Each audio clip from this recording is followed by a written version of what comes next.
రాష్ట్రం వల్ల సిసిఎల్ఏ ఒక ఆర్డర్ ఇచ్చింది. ఆ ఆర్డర్ ని బేస్ చేసుకొని ఇప్పుడు కూలగొట్టారు.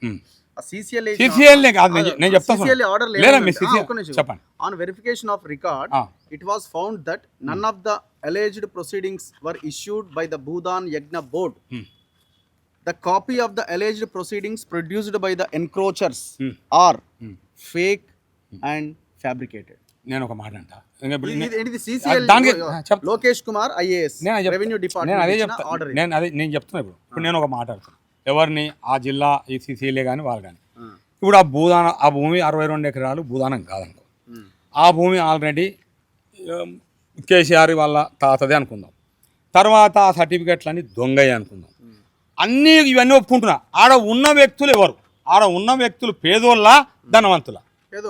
పేదోళ్ళు అన్నప్పుడు నువ్వు విచారణ చేయాలి కదా, వాళ్ళ అరువులా కదా విచారణ చేయాలి కదా, చేయాలా? ఇంకోటి, నువ్వు దొంగయ్య అయితే 10 సంవత్సరాల నుంచి హైకోర్టులో వాళ్ళు కేసులు వేసి ఆర్డర్ తీసుకుంటుంటే అందులోకి రావద్దు రెవెన్యూలని.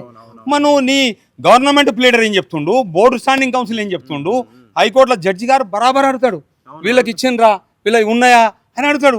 10 సంవత్సరాలు, 1 సంవత్సరం కాదు, 10 సంవత్సరాలు భూమి మీద ఉన్న వాళ్ళు ఇల్లు కట్టుకొని 10 సంవత్సరాలు కోర్టు ఆర్డర్లు చేసుకున్నారు, దానికి పైసలు వసూలు చేసుకున్నారు. ఇంకా నేను ఒకటే అడుగుతున్నా, ఇప్పుడు భారతదేశం ఇవాళ స్వతంత్రం వచ్చిందని మనం అనుకుంటాం, బాబాసాహెబ్ అంబేద్కర్ రాజ్యాంగం అంటున్నాం. అసలు ఆ పిల్లగాన్ని అడుగుతున్నా, ఏదో అధికారి ఉన్నాడుగా కలెక్టర్ అంటాం కదా, కలెక్టర్ అనుభూతిలేదు, ఆ పిల్లని కలెక్టర్ అనిపించలేదు, వాడు అదే అధికారి. నేను అడుగుతున్నా, రాజ్యాంగం బాబాసాహెబ్ రాసిన రాజ్యాంగం ఇవాళ మొత్తం అందరం రాజ్యాంగం కిందనే మనం పనిచేయాలి. ఎవరం ఏది చేసినా మనం రాజ్యాంగం లోబడి చేయాలి. ముఖ్యమంత్రి చేసినా, ప్రధానమంత్రి చేసినా.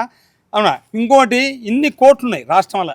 హైకోర్టు ఉంది, ఢిల్లీలో సుప్రీంకోర్టు ఉంది, జిల్లా కోర్టు ఉంది. అరే పిల్లగా, నువ్వు ఏం చదువుకున్నావు, ఎట్లా అసలు నీవుడంగా ఎట్లొచ్చినావు భూమిదికి? అంటే నువ్వు వెనకటేమన్నా సార్ డయ్యర్ చచ్చిపోతే నువ్వు వచ్చి మళ్ళీ పుట్టినావా? ఎట్లా డయ్యర్ అంశాలు వచ్చినావా, లేదంటే కాసిన రజ్బీ అంశాలు వచ్చినావా? నువ్వు ఎట్లా వచ్చినావు?